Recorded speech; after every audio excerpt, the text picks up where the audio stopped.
Attention, vous écoutez un programme audioactif.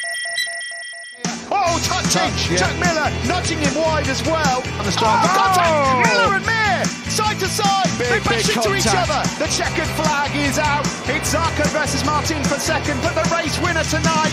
No questions about it! A stunner from Fabio Quartararo to win, and the battle for second is close, but it goes to Zarco. Bonjour à tous et bienvenue dans le numéro 153 de C'est qui en pôle. Cette semaine, on se retrouve sur le circuit de Sepang pour ce 18e Grand Prix de la saison, le Grand Prix de Malaisie. Et pour m'accompagner cette semaine, j'ai le plaisir de retrouver Stéphane. Salut Stéphane. Salut Pierre, ça va ? Ouais, ça va et toi ? Ça va très bien, merci. On a fait quelques réglages techniques là avant de démarrer. C'était génial. Il peut y avoir du grésillage de mon côté, je m'en excuse. Ok. Je te laisse la news Moto 2 qu'on a notée cette semaine. Allez, alors en news Moto 2, il y a une rumeur comme quoi Andy Verdoya, qui est actuellement en World Super Sport, pourrait rejoindre la Moto 2 l'année prochaine pour le team Mastercamp VR46. Ouais, c'est vrai que c'est un peu bizarre d'entendre ça. Après, si ça se fait, tant mieux. Enfin, moi, je suis jamais contre avoir plus de Français en mondial. Mais c'est vrai que ça sort un peu de nulle part. Il a déjà roulé pour la Mastercamp, je crois, en Moto 2, CEV Moto 2, en Junior GP Moto 2. Et il a déjà été invité, je me souviens, au camp Valentino Rossi Orange il y a quelques années. Mais voilà, il reste relativement jeune. Qu'est-ce que t'en penses, toi ? Alors, c'est un pas mauvais pilote de World Super Sport, mais bon, il a pas non plus prouvé qu'il pouvait se battre dans le top 3 en World Super Sport, donc ça va être toujours bizarre de voir quelqu'un après qui monte en Moto 2. Bon, pourquoi pas, on a eu ces dernières années quand même des pilotes qui arrivaient en Moto 2 directement depuis d'autres catégories et qui performaient sans passer par la case Moto 3, donc pourquoi pas. Mais en tout cas, c'est étrange, hein, sachant qu'il était chez Guo, il est plus, maintenant il est chez un team Yamaha Thaïlande. Ouais. Où il a pas des résultats, voilà, il joue toujours plutôt le top 10 que, comme je disais, le top 3, même le top 5, donc à voir, peut-être qu'il performera sur une Moto 2.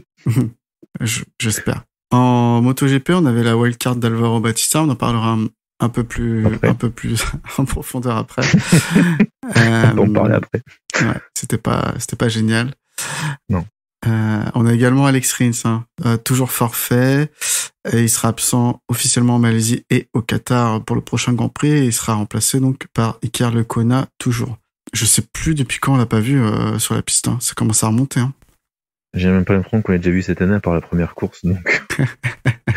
Non, il a gagné à Austin. Oui, c'est vrai, il a gagné à Austin. C'est vrai.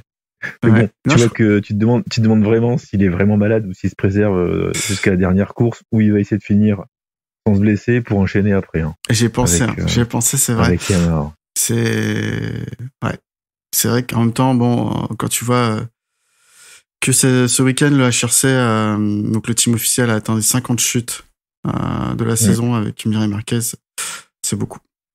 C'est vraiment une moto qui est pas facile. Hein. Non, je suis d'accord.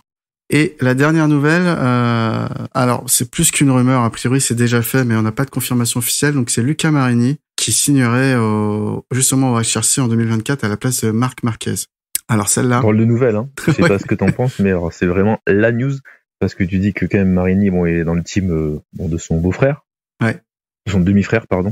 Et après il va se retrouver du coup chez Honda, alors bon, il a coupé le cordon. Après, bon, c'est toujours mieux d'être pilote officiel que pilote d'un team satellite. Donc ça peut se comprendre aussi qu'il est signé, mais bon, c'est assez bizarre. Sachant que VR46 est quand même beaucoup battu pour garder Bezzecchi et ils se battent pas trop pour garder Marini finalement. Ouais, mais après, du point de vue de Marini, c'est peut-être une de tes seules chances d'intégrer un team usine, hein, parce que chez Ducati, avant lui, il y a des pilotes qui sont meilleurs. Bon, Bagnaia, Martin, Bastianini, Bezzecchi, ça en fait du monde devant. Marc Marquez, Alex Marquez. Et potentiellement, ouais, Marc Marquez et Alex Marquez, effectivement. Donc, c'est compliqué de se voir un avenir là, quoi. Non, mais c'est sûr que pour lui, point de vue professionnel, c'est sûr qu'il faut qu'il signe au HRC. Il vaut mieux être pilote privé pilote usine que pilote satellite. Ça, c'est sûr et certain. Et puis, honnêtement, c'est c'est le demi-frère de Rossi. Hein. Je pense que même si ça se passe mal avec le HRC, il peut quasiment être sûr de retrouver une place dans le team de Rossi si ça se passe mal, quoi. Oui, d'accord. Bah, du coup, on attend l'officialisation de tout ça et puis on en rediscutera, j'en suis sûr. On en rediscutera au Qatar. Je te laisse commenter la dernière news. Allez, et la dernière news concerne le World Superbike où Philippe Autel en fait va remplacer Baldassari au sein du GMT 94 pour 2024. Alors c'est pareil, on pensait à un moment que ça serait plutôt Bradley Ray qui serait au guidon de cette machine puisqu'il a roulé pour les premiers tests à Jerez, si je dis pas de bêtises. Ouais. Et finalement, c'est Philippe Autel qui a été préféré. Ouais. Peut-être qu'il ramène. Alors après, bon, quand tu lisais un peu les commentaires sur Facebook, tu comprenais que Guillaume disait à demi-mot que des fois, t'avais un pilote, mais c'était pas forcément celui que tu voulais. Alors, je raccourcis, mais pas trop non plus ce qu'il a dit. Donc voilà. Je sais pas si t'as lu la même chose que moi, ou si t'as compris la même chose que moi, mais. Ouais, c'est pas. Moi, ce que je comprends, il y a eu plusieurs interviews, etc. Donc déjà, c'est que la liste de pilotes est quand même restreinte, ce que propose Yamaha Europe, qui est un gros, entre guillemets, un gros sponsor du GMT dans cette catégorie. Donc voilà, il n'y avait pas 10 000 pilotes sur le marché qui correspondaient aux souhaits de Yamaha. Philippe Autel, cette année, il fait quelques résultats, mais c'est le pire des pilotes Ducati, donc bon. Et à tout, on voyait plutôt Baz, mais bon, comme on peut dire aussi, est-ce que Baz il voulait ou pas, est-ce qu'on lui a proposé, est-ce que Baz a d'autres pistes? Bon, dans tous les cas, on verra ce que ça va donner. Et puis, il n'y a pas eu la confirmation pour leur pilote en Super Sport. Non, mais bon, en Super Sport, De Bise a déjà annoncé que lui, c'était fini avec le GMT, il a roulé avec le team Evan Bros-Bardal, enfin Evan Bros tout court d'ailleurs, et apparemment les tests sont pas mal passés. Et ce qui, pour avoir vu dans les paddocks à Manicourt, c'est sûr que ça serait certainement le petit Gimbert qui prendrait la suite de De Bise au sein du GMT. Ouais, mais Gimbert, il y a une autre rumeur qu'il le place en Moto 2. Non, pas qu'il le place en... Ah oui, mais en Moto 2 Junior GP, justement. C'est ça. Donc voilà, à voir. Est-ce que tu veux qu'on passe au Moto 3? Ouais, on démarre avec le week-end de course, Moto 3. Allez, c'est parti. Alors, en Q1, vont passer Beiger, Rueda, Artigas, Pérez. La pole pour Masia devant Beiger, Berthellet et Ortola. Felon va s'élancer de la 24e place. Pour la course, alors c'est le néerlandais Beiger qui réalise le all shot. Il amène dans sa roue Masia, Ortola, Sasaki, Honshu, pour ne citer que. Mais un des prétendants au titre, David Alonso, va chuter un tour après Fenati. Olgado, Rossi et Furusato vont être les victimes collatérales de cette chute. Kaito Toba va également chuter à quelques tours plus tard. En tête, on va assister à de belles passes d'armes, comme toujours en Moto 3, entre Sasaki, Beiger, Munoz, Masia, Berthellet, Honshu, Rueda et Ortola. Mais à 3 tours de l'arrivée, ce groupe va un peu s'allonger et on va voir Rueda qui va harponner Honshu, les deux pilotes vont chuter. Ortola va être obligé de tirer tout droit pour éviter ces deux pilotes. Et la victoire va donc se jouer entre Masia, Sasaki et Beiger qui vont filer tous les trois vers la ligne d'arrivée à 2 tours du drapeau à damier. Et c'est finalement Beiger qui s'impose devant son coéquipier Sasaki et Masia finit 3. Felon, quant à lui, va finir 17e au classement général. Masia reste leader avec 246 points devant Sasaki qui compte 233 points. Alonso et Olgado vont être ex-aequo à la 3e place avec 205 points. Est-ce que tu as vu la course et qu'est-ce que tu en as pensé, toi, Pierre? Écoute, c'était une belle course de Moto 3, comme tu l'as dit, avec beaucoup d'enjeux, notamment, on le sait, pour le titre, de course de la fin. Il y a eu beaucoup de prétendants qui sont allés au tapis. Du coup, ce que j'ai noté quand même, c'est l'intelligence de course de Masia et de Sasaki. Masia, très très fort sur cette fin de saison, vraiment et spectaculaire en fait, c'est ça aussi avec sa moto. Donc voilà, et tout reste à jouer au Qatar. Je sais pas si t'as un petit favori, toi. Là, aujourd'hui, c'est vrai qu'avec 13 points d'écart, il y a pas grand chose, surtout qu'en Moto 3, tu peux vite te faire harponner comme on l'a vu ce week-end. C'est vrai que soit Masia ou Sasaki, les deux finissent très fort, donc on va dire avantage à Massy avec 13 points, mais faut pas qu'ils finissent les deux courses derrière Sasaki, quoi. Et après, j'avais noté aussi que Alonso et Olgado sont quand même les deux gros perdants du week-end. Ouais, après, c'est pas de chance pour les deux, hein. Enfin, c'est pas de chance. Pour Olgado, c'est que son coéquipier non, c'est pour, ça c'était pour Monchou, pardon. Mais Monchou qui se fait percuter par son coéquipier, même s'il peut repartir, même s'il était plus loin au classement général. Non, pas de chance pour les pilotes. Heureusement, surtout dans tous ces carambolages, hein, les deux gros qu'il y a eu, il n'y a pas eu de... Non, il n'y a plus de blessés. Hein. Ça, c'était impressionnant aussi.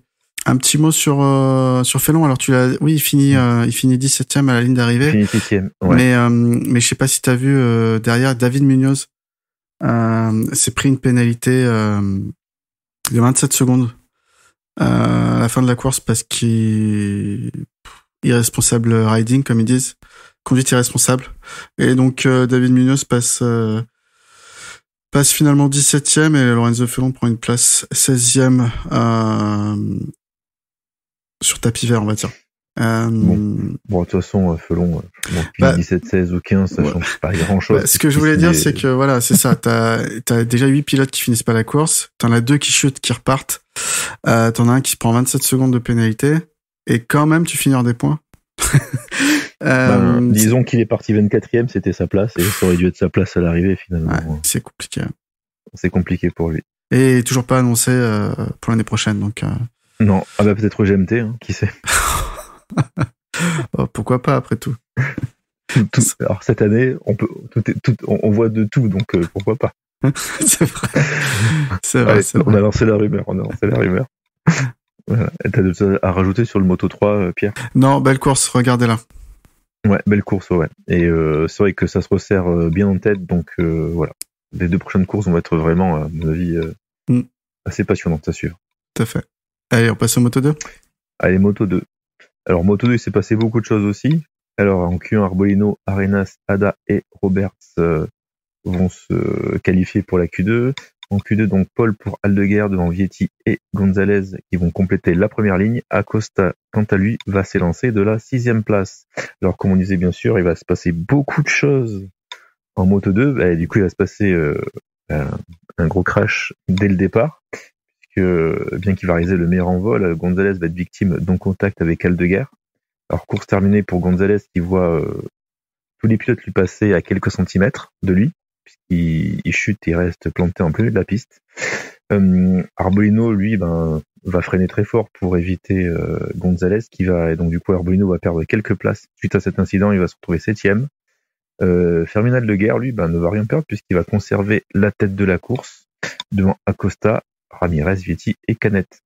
Canet va être pénalisé de long lap suite à une chute en qualification sous drapeau jaune, donc intervenue la veille de la course. Au 2e tour, Arbolino va se faire percuter par Ogura. Même s'il reste en piste, il va perdre de précieuses places au championnat et très certainement le titre. Au 3e tour, double chute de Vietti et Guevara. Et au 5e tour, Nozane et Garcia vont chuter également dans le même virage. Donc il y a un pilote qui part et un autre pilote quelques secondes après va le suivre pour chuter.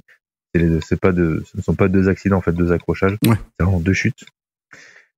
Après son long lap, Canet lui va jouer de malchance puisqu'il va chuter au virage 2 dans le 6e tour. Alors en tête de la course, puisque une fois que tous ces accidents vont être passés, Aldeguer va creuser un écart devant Acosta. Il va compter plus de 4 secondes sur le pilote espagnol. Et ces 2 pilotes ont envie de comprendre qu'ils ne seront jamais rattrapés par la meute et ils vont terminer respectivement, du coup, premier pour Aldeguer et second pour Acosta. Du coup, la bataille va se jouer surtout pour la 3e place entre Ramirez et Ogura. Mais c'est Ramirez qui parvient à conserver la dernière place du podium. Arbolino, lui, va finir 10e et c'est donc Acosta qui va être titré. Et donc, il est le deuxième plus jeune pilote à être titré dans cette catégorie. C'est dur à dire. Après notre ami Pedrosa. Ouais, Dani. Et au championnat, du coup, donc Acosta est leader, d'ailleurs est champion avec 320,5 points devant Arbolino qui compte 243,5 points. Dixon est 3e avec 180 points. Et Aldeguer 4e avec 162 points, donc il y a encore un enjeu pour la 3e place. belle course pour une fois en Moto 2. Ou alors bon, pas trop. On a vu pire. À part les chutes, je trouve que bon, les deux ils sont partis et puis personne les a jamais revus. Alors il y a eu une pseudo bataille pour la 3e place, mais après, je trouve que c'est pas passé grand chose. Ouais, c'est vrai, mais on va dire que voilà, moi ce que j'aime bien voir en ce moment, bon déjà il y avait le titre de Acosta et c'est aussi la victoire d'Aldeguer qui vraiment sur cette fin de saison explose. C'est ça. Et c'est pour ça aussi qu'après il est lié à autant de rumeurs qu'il envoie déjà en MotoGP, mais impressionnant parce que tout le monde n'a pas été en mesure d'aller s'imposer devant Acosta comme ça sur tout au long de la saison, donc bravo Acosta qui a joué son va-tout et il a vu qu'il avait pas le rythme pour gagner. En tout cas il est allé chercher son titre tranquillement. C'est incroyable ce pilote, comment il gère la pression, et enfin son titre est largement mérité. Et je crois que c'est un des rares pilotes qui va passer en MotoGP. Ils sont pas si nombreux que ça, peut-être 4 ou 5 depuis 10 ou 15 ans, avec un titre à la fois en Moto 3 et Moto 2. En fait, souvent les pilotes qu'on a eu ces dernières années, ils avaient un titre dans l'une ou l'autre des catégories inférieures. Mais les deux, c'est assez rare, donc bravo. C'est vrai qu'il est déjà double champion du monde. Donc c'est vrai qu'il a fait une saison, enfin, genre depuis qu'il est en Moto 3, c'est vrai qu'on le dit à chaque fois, il est super fort, il a tout mis tout le monde, et maintenant, hâte de le voir l'année prochaine en MotoGP, voir ce que ça va donner avec la KTM. C'est ça le truc, c'est qu'il a pas la moto la plus facile du plateau. S'il s'adaptait un peu à son style, tu vois, Binder, mine de rien, il est quand même là en MotoGP. Hein. Ouais. Oui, non, Binder, il est là, et je pense qu'Acosta, il a ce qu'il faut pour y arriver, mais je pense que la Tech 3, on sait que malgré ce que dit Poncharal, ils ont pas les mêmes innovations au même rythme. Et je crois d'ailleurs qu'ils ont toujours pas reçu le fameux 4 carbone que Binder et Miller ils ont dans le team officiel. Donc c'est pas, les performances elles sont pas au rendez-vous. Après, Paul Espargaro est complètement démotivé, et Augusto il est moins flamboyant, je trouve, qu'en début de saison, où il se fait moins remarquer en tout cas. Non, mais en tout cas, je pense qu'ils lui ont dit, bon, comme c'était prévu, un montant MotoGP, t'as une moto, tu restes tranquille pendant un an, voilà, tu t'apprends. Et je pense que, donc en 2025, je pense qu'il va monter, à mon avis, à la place de Miller plutôt que rester chez Tech 3. Ah oui, je pense que c'est un peu la stratégie de Red Bull, c'était ils voulaient le conserver, donc il lui fallait un guidon en MotoGP, quel que soit le guide. Alors, sauf ratage exceptionnel, ce qui peut arriver. On repense à Raul Fernandez ou à Rémi Gardner. Mais oui, sauf ratage, pour moi, en 2025, il est dans le team officiel avec Brad Binder. Je pense que... Mais bon, je pense que personne s'attend à ce qu'il fasse non plus des étincelles, quoi. Mais tu vois, par rapport aux rumeurs qu'il y a aujourd'hui, donc on a l'année prochaine potentiellement, donc on a un rookie Pedro Acosta chez KTM Gaz Tech 3, et on a aussi potentiellement Fermin Aldeguer, donc chez VR46 Ducati. VR46, ouais. Meilleur rookie MotoGP, c'est pour qui? Parce qu'en termes de talent, Pedro Acosta au-dessus, mais en termes de moto, ce sera Aldeguer qui est la meilleure. Malheureusement, sport mécanique, t'es tributaire de ta monture. Donc, si c'est Aldeguer, ça sera Aldeguer. Ok. On verra du coup. On verra les prochaines. Mais voilà, encore une fois, Acosta était le meilleur toute la saison dans la régularité. Il était au-dessus de la mêlée, on va dire. En gestion, en tout, il était plus fort que tout le monde. Et du coup, on va passer à la catégorie N, au MotoGP. Alors, en qualif, donc c'est Di Giannantonio et Bastianini qui sortent de la Q1. Et en Q2, donc c'est la pole de Pecco Bagnaia avec le record de la piste en prime devant Martin pour seulement 58 millièmes. Et un surprenant Enea Bastianini de retour aux avant-postes qui clôture la première ligne. La deuxième ligne est composée d'Alex Marquez, de Luca Marini et de Bezzecchi. En troisième ligne, on a Brad Binder, Fabio Quartararo et Maverick Viñales. Zarco s'est complètement trouvé tout le week-end. On l'a pas vu du tout. Il partira 12e. Pour les petites wildcards, donc on a Battista qui s'est qualifié 22e devant Le Quena 23e. Et c'est parti pour la course sprint. Alors donc, à noter que durant le tour de mise en grille, on a Jorge Martin qui a perdu un bout d'aéro de sa fourche avant. Ils ont remplacé ça vite fait sur la grille de départ, mais c'est vrai que c'était étrange de perdre un bout d'aéro comme ça. Mais enfin bon, C'est parti pour 10 tours. Bagnaia sort en tête devant Bastianini qui double Martin. Zarco est 9e et Quartararo c'est complètement raté. Était 18e après quelques virages. Martin passe à l'attaque et va repasser Bastianini pour prendre la 2e position, mais pas longtemps car Alex Marquez va le doubler le tour suivant. On va avoir une chute de Marc Marquez qui va pouvoir repartir. Encore 7 tours et devant on a Pecco qui possède un petit peu d'avance sur Alex Marquez. Martin est en embuscade en 3e position. Miller et Bastianini complètent le top 5. On a une chute de Mir qui repart également. On a Alex Marquez qui va prendre la tête des opérations à 5 tours de la fin. Martin passe Bagnaia qui rétrograde en 3e position. Bastianini est en train de menacer Bagnaia pour le gain de la 3e marche du podium. Alex Marquez est alors le leader de la course, devant Martin, Bagnaia, Bastianini, Binder. Et on voit qu'il y a un papier qui semble s'être collé sur l'avant de la moto de Bagnaia, qui n'aura pas trop d'incidence sous la suite de la course. Bastianini reste derrière Bagnaia et protège ainsi la 3e marche du podium pour le champion du monde. Je pense qu'on va en reparler. Marquez donc gagne devant Martin et Bagnaia. Bastianini finit 4, Binder 5, Miller 6. Zarco finit 8e et Quartararo 16e.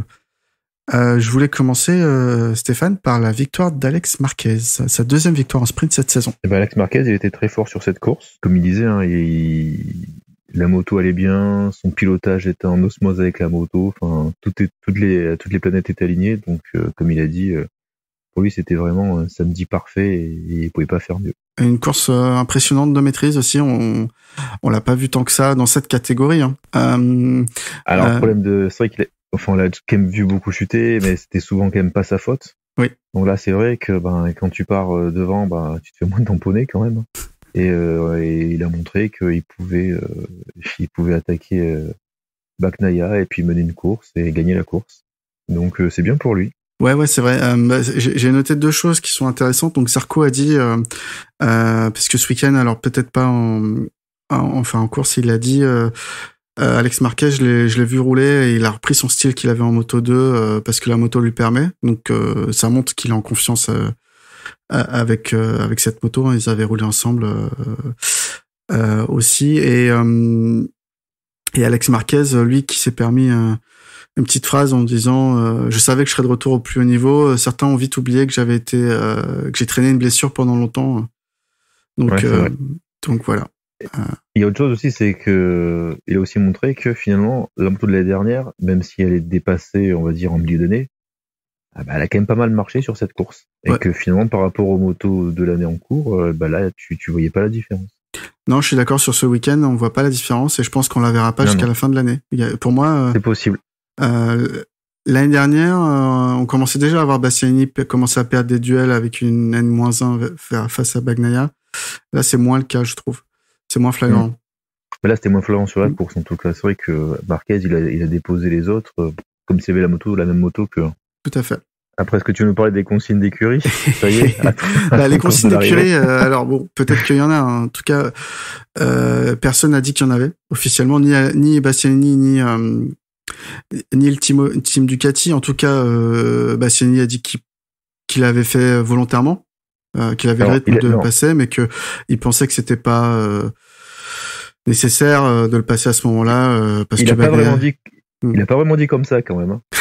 Vas-y, dis. Alors, il a dit Pecco il freinait vraiment très très fort très tard et il a dit et donc Enea il dit moi j'ai pas voulu freiner aussi tard que lui. Voilà ses propos. Donc il rigolait. Donc bon, tu comprends que voilà, il assurait la 3e place. Il a joué collectif, mais de toute façon, alors vu sa saison, on sait qu'il était compliqué par sa blessure. Je pense que si Bastianini avait attaqué Bagnaia, alors s'il avait passé, voire même s'ils avaient chuté tous les deux, bon, je pense qu'il en aurait pris une petite volée quand même dans le box. Donc je pense que pour lui, son intérêt, il n'avait pas intérêt à faire comme l'année dernière et à se bagarrer avec Bagnaia quand même. Non, mais t'as totalement raison. Je pense que l'enjeu est pas le même ni pour lui ni pour le team. Aujourd'hui, Bagnaia joue le championnat, Bastianini il joue aussi sa place. Il y a beaucoup de rumeurs qui attachent Martin dans le team officiel l'année prochaine. Je pense qu'il l'a fait. Alors peut-être qu'il y a une consigne, je sais pas. En tout cas, il l'a fait intelligemment pour lui et pour le team. Et on a vu que le lendemain, la configuration était différente et qu'il est allé chercher encore plus. En tout cas, sur cette sprint, sur ce samedi, il a senti que l'effort à faire pour mettre Bagnaia derrière lui était peut-être trop gros, trop de risques et que ça en valait pas la peine. Donc, alors moi, moi je trouve que au contraire, je le trouvais très facile et je pense qu'il aurait pu doubler Pecco, mais alors 10 fois. Et ça se voyait qu'il écartait très large pour justement perdre un peu de temps sur Bagnaia parce pour moi en tout cas, il aurait doublé, mais facilement 10, 20, 30 fois. Faudra que je regarde alors. Mais c'est vrai qu'en tout cas, il avait le meilleur rythme. Avant de bouchonner derrière Bagnaia, il avait un meilleur rythme, ça c'est sûr. Ouais, parce qu'il est même au dernier virage, il a fait se faire doubler par Binder. Donc, tu vois. Il aurait pu quand même perdre sa quatrième place. Et je pense que jusqu'à la fin de l'année, s'il est derrière Bagnaia, il rattaquera pas. Mais bon, c'est normal aussi, quoi. Enfin, pour moi, c'est le boulot d'un coéquipier. Tous et alors, je trouve ça légitime, hein, mais je trouve, je suis pas du genre à aller insulter un pilote qui la joue perso et qui joue pas en mode team. Après, chacun fait ce qu'il veut.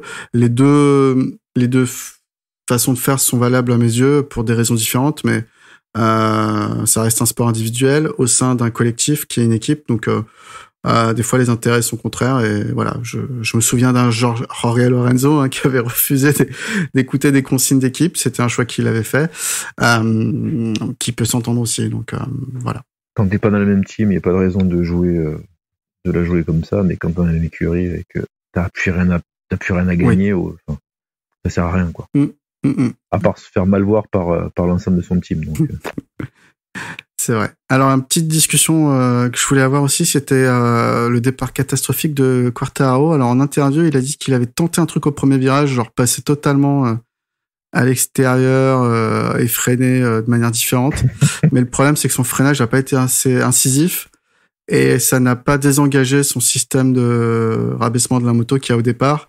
Et du coup, sur les premiers virages, il était comme un con en mode chopper vachement bas et du coup, c'est pour ça qu'il a vachement rétrogradé. Bref, ça n'a pas marché. Non, puis en plus de rétrograder, il était tellement peu rapide dans le virage qu'il s'est fait pousser par Marquez.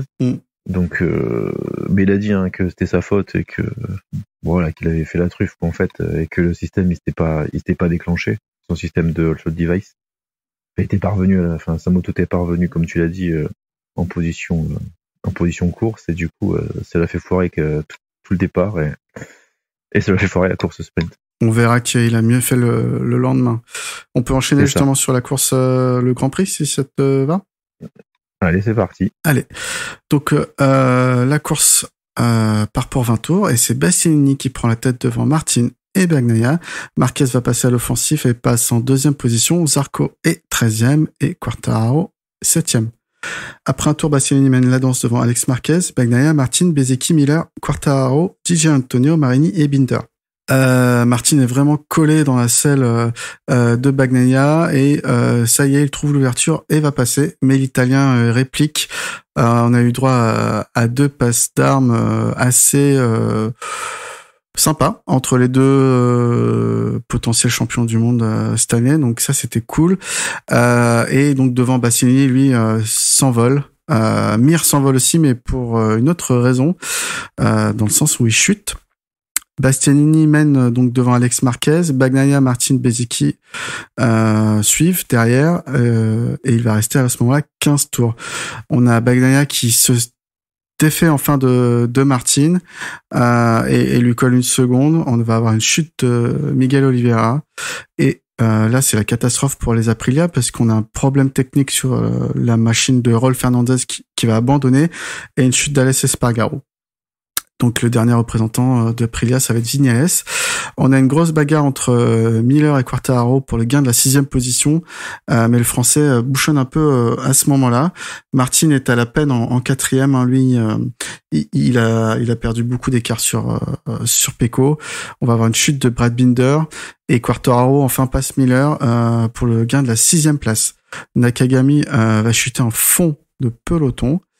Bastianini domine largement la course devant Alex Marquez, Bagnaia, suivant ensuite Martin, Quartararo, Bezzecchi et Miller. Zarco est à ce moment-là 12e. Quartararo va finir en bagarre pour Bezzecchi et lui passer devant. On a une superbe victoire d'Enea Bastianini devant Alex Marquez qui confirme et Bagnaia toujours sur le podium. Quartararo finit 5, Zarco 12e. Le classement du championnat, donc on a Bagnaia toujours leader qui grappille quelques points à Martin, donc 412 points versus 398, ce qui fait 14 points d'écart. Bezzecchi 3e position, 323 points. Ensuite on a Zarco 5e position, 200 points. Il prend le top 5 à Aleix Espargaro. Quartararo est 9e pour 156 points. De quoi tu veux parler, Stéphane ? On va parler du vainqueur. Oui. Allez, oui, on voit que Bastianini, du coup, comme on disait, hein, il était vite. Et là, il a confirmé, il était vite et fort puisqu'il a gagné la course. Mm-hmm. Et alors, de là dire qu'il is back sur cette course-là, maintenant, à lui de prouver qu'au Qatar et en Espagne, il sera toujours là et qu'il arrivera à faire à minima le top 5, quoi. Et que sa blessure, et qu'il va montrer que sa blessure est derrière lui. Et comme il disait, en plus de la blessure, il a eu du mal à s'adapter à cette moto 2024. Et donc il disait que voilà, il avait un peu changé sa façon de piloter. Et il avait un peu plus compris la nouvelle moto et c'est ce qui lui a fait faire un bond en avant et qu'on a vu sur cette course. Maintenant, à lui de prouver que ce bond en avant, il va être pérenne. Ouais, je te rejoins. Alors, plus que sur cette course uniquement, tout le week-end, il a été quand même relativement bon. Sur ce week-end de course, je pars vraiment sur... Et par contre, je confirme qu'il doit... Enfin, je te confirme, oui. Je suis d'accord avec toi. Il doit confirmer sur les prochains week-ends. Aujourd'hui, il était attendu à ce niveau-là dès le début de saison et il a eu beaucoup de blessures. Il a mis du temps à s'adapter à la moto. Il a mis du temps à s'adapter à l'équipe. En tout cas, s'il confirme ses bonnes performances, il n'y a pas de raison qu'il soit mis dehors par le team officiel, en tout cas pour l'année prochaine. Hein. Il a encore un an de contrat, donc c'est tout ce qu'on lui souhaite, victoire impériale de sa part. Et après, là, alors, je sais pas ce que t'en as pensé, mais j'ai trouvé, je pensais que le duel Martin-Bagnaia aurait duré beaucoup plus longtemps et qu'il aurait été l'avantage de Martin, comme on l'a vu le samedi. Ouais. Et finalement, Martin, il a essayé de suivre Bagnaia quelques tours, il a essayé de le passer. Normalement, il a pas pu et il a commencé à lâcher. Donc là, pour le coup, je sais pas si c'est des problèmes de pression de pneus qui devaient être trop hautes par rapport aux autres Grands Prix et du coup, il a plus trop l'habitude de rouler avec des pressions aussi fortes. Ou s'il avait un problème, ou je sais pas quoi, mais c'est vrai que il était pas dans le rythme comme on a pu le voir et le samedi et les autres week-ends auparavant. Ouais, c'est vrai. Je me pose, et tu vois, je rebondis sur autre chose après. Tu me diras ce que t'en penses aussi, mais j'ai trouvé Martin, alors entre parenthèses, arrogant parce qu'il a dit que lui c'était lui le meilleur, voilà, c'était le plus fort, texto. Alors est-ce que ça n'a pas un peu piqué Pecco? Est-ce que lui c'est pas un peu trop foutu la pression tout seul en se disant ce genre de choses, quoi. Martin, même il s'est montré. Alors je dis pas qu'il est friable. J'aime pas ce terme, mais peut-être plus de doutes. Alors que Bagnaia, il a une confiance en lui, Bagnaia. Enfin, depuis 2 Grands Prix où il a dit enfin, il a retrouvé des sensations comme il avait avant Misano. Il a retrouvé la moto qu'il aimait. Quand il est en piste et qu'il arrive à faire l'exter sur Martin pour le repasser, tu fais d'accord, ok. Là, il joue le championnat. Il joue la 3e place sur cette course et il fait l'exter comme si c'était facile. Et voilà, enfin ça montre quand même. Même, je pense, dans la tête de Martin, c'est des choses qui peuvent laisser quelques traces. Et c'est pas souvent qu'on a eu des duels en piste entre les leaders du championnat ces dernières saisons, donc ça fait plaisir de voir ça. Ouais, mais tu vois, quand tu entends, tu vois, Martin, alors en me disant, tu vois, je suis le plus fort, je suis l'homme du moment, personne peut me battre. Je pense qu'il a voulu mettre la pression sur Bagnaia en disant ça, et en se disant ouais, Bagnaia, on sait que par moment il peut être entre parenthèses, j'aime pas ce mot, mais plus faible dans sa tête, plus, tu vois, bon, tu vois ce que je veux dire, hein, qui peut être, son pire ennemi. Et finalement, tu dis que Martin, en disant ça, il s'est peut-être mis de la pression un peu lui. Et puis quand il a vu qu'il s'est fait doubler, il s'est dit finalement, je suis peut-être pas le plus fort aujourd'hui. Ouais. Et ça a dû un petit peu le gratouiller. C'est vrai que, mais après parce qu'ils ont 2 caractères totalement différents, ces pilotes. Je pense que de par son Ouais, son éducation, sa façon d'être, Pecco Bagnaia, il dira jamais qu'il est l'homme fort du championnat. Tu sais, c'est quelqu'un qui va toujours rester humble, que ce soit vrai ou pas. Hein, parce que factuellement, aujourd'hui, Bagnaia, il est dans les hommes les plus forts du championnat. Hein. Je sais pas qui est le plus fort, mais voilà. Mais Martin, c'est un peu comme son prénom l'indique, hein, un peu à la Jorge Lorenzo. C'est vraiment ou à la Raúl Fernandez, des égos qui sont très forts et très très marqués, qu'ils le disent en fait, qui se pas besoin de le cacher, et là peut-être que ça lui a joué des tours, en tout cas avec 14 points d'avance au championnat, ou 14 points de retard suivant comment on se place, tout est encore jouable, donc voilà, ce sera celui qui craque le premier, ouais. Mais je trouve que c'était pas opportun pour lui d'embrayer sur ce genre de guéguerre, voilà, par presse interposée, quoi. Ouais, en plus je pense qu'il a pas trouvé un bon client en face de lui sur ça. Je pense que effectivement, non, puis même dans l'absolu, si tu veux jouer le titre et tu dis attends, je veux pas la pression, bah tu te tais en fait, tu restes dans ton box, tu parles à personne, tu fais ton boulot et voilà. Et au moins t'es pas pollué quoi par tout ça. Pour moi, c'était son défaut jusqu'à présent. Bagnaia, il est plus, il est pas perméable à la pression en dehors de la piste. Et sur la piste, je pense que il faut arriver à le déconcentrer, parce que à chaque fois qu'il chute, c'est parce que il s'énerve un petit peu, ou il est un peu déconcentré parce qu'on vient de le doubler et qu'il s'y attendait pas, etc. Et c'est là-dessus où il peut montrer des failles. Mais sur la pression, championnat pas championnat, là-dessus, il a l'air tellement imperméable. T'as l'impression à chaque fois tout lui coule dessus, il est toujours tout sourire, c'est incroyable. Alors après, il est déjà tombé tout seul, hein. Oui, c'est ce que je dis, mais il est tombé tout seul parce que soit on le panotait, quelqu'un remontait, ou soit il allait chercher la première qui était deuxième, tu vois. Mais bon, on sait pas, il peut être des fois fragile et pas supporter trop la pression, donc bon, à voir au Qatar maintenant. Ouais, on parle un peu de Quartararo, du coup on l'a quand même critiqué sur le samedi, mais sur le dimanche on peut le féliciter peut-être. Non, on l'a pas critiqué, on a juste dit que il avait dit qu'il s'était foiré au départ, on l'a pas critiqué. C'est lui-même qui a dit que j'ai fait une erreur, c'est 100% ma faute, mon résultat. C'est vrai. Non, là, belle place, 5e place. Franchement, je m'y attendais pas sur un circuit qui est favorable aux motos qui ont du moteur avec les deux longues lignes droites. Il arrive à se faire Bezeki dans les derniers virages. Il s'est fait Binder. Voilà, c'est pas commun. Donc voilà, il était combatif. Il était pas une mauvaise qualif aussi non plus. Donc bravo à Quartararo. C'est vrai, il a fait une belle course. Oui, bravo à lui. Est-ce que tu veux faire un commentaire sur un autre pilote peut-être? Ah oui, juste pour Quartararo, il s'est pris une amende après la course parce qu'il avait défait la boucle de son casque dans le tour de décélération. Voilà. Ah non, ça j'ai pas vu. Ouais. Bon, il s'est pris 1 000 € d'amende, ça devrait pas l'empêcher de dormir. Non, je suis d'accord. Non, je pense que de toute façon maintenant le championnat il se porte sur Bagnaia, Martin, et puis on a vu les deux coups d'éclat, on va dire, aujourd'hui d'Alex Marquez et Bastianini, donc non, je pense que...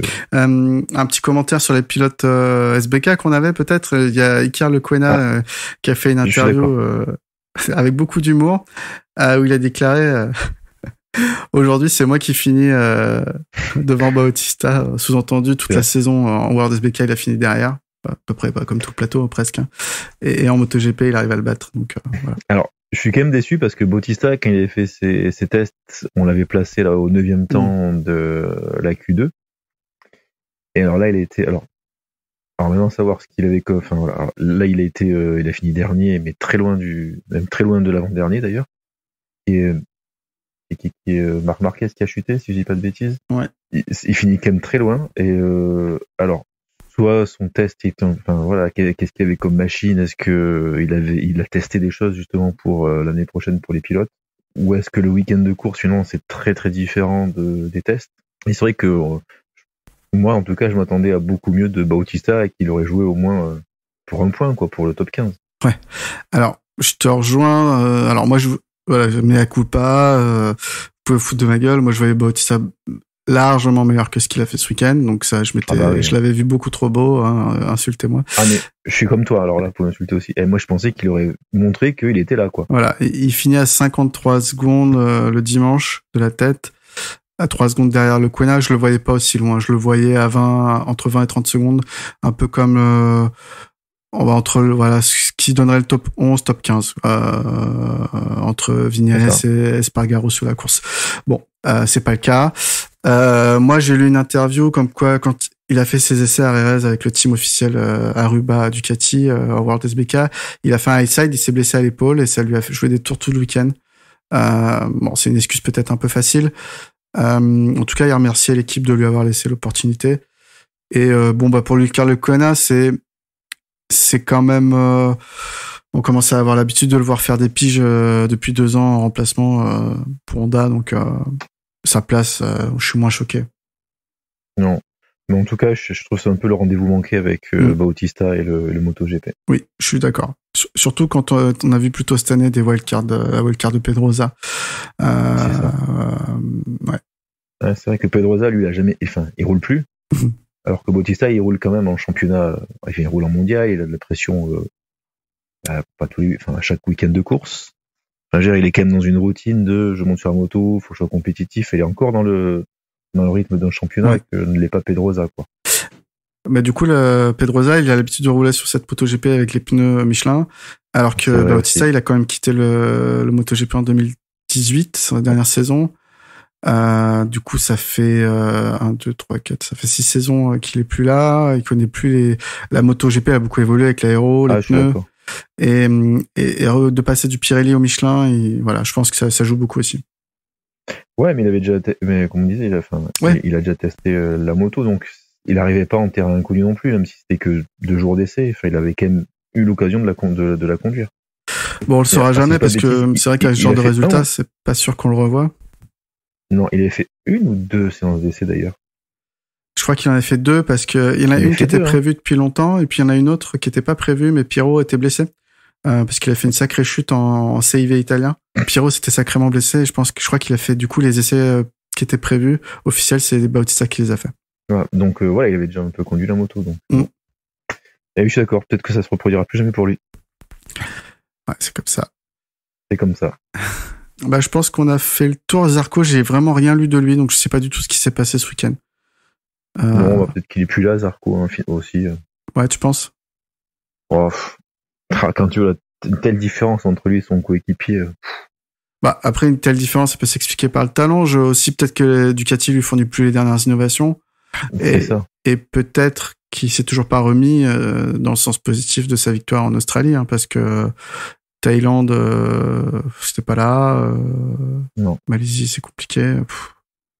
Qatar, ça lui réussit bien d'habitude, donc à voir. Eh bien, écoute, Stéphane, on arrive au bout. Est-ce que tu voulais rajouter autre chose? Non, c'était... non, j'ai rien d'autre à rajouter. Je pense qu'on a fait le tour. Parfait. Alors, du coup, on se retrouve la semaine prochaine pour le Grand Prix du Qatar qui a lieu du 17 au 19 novembre. Et à ce moment-là, on refera du coup un épisode en espérant que le titre ne soit toujours pas joué pour Valence. Allez, merci Stéphane. Salut tout le monde. Merci Pierre. Salut à tous. Ciao, ciao.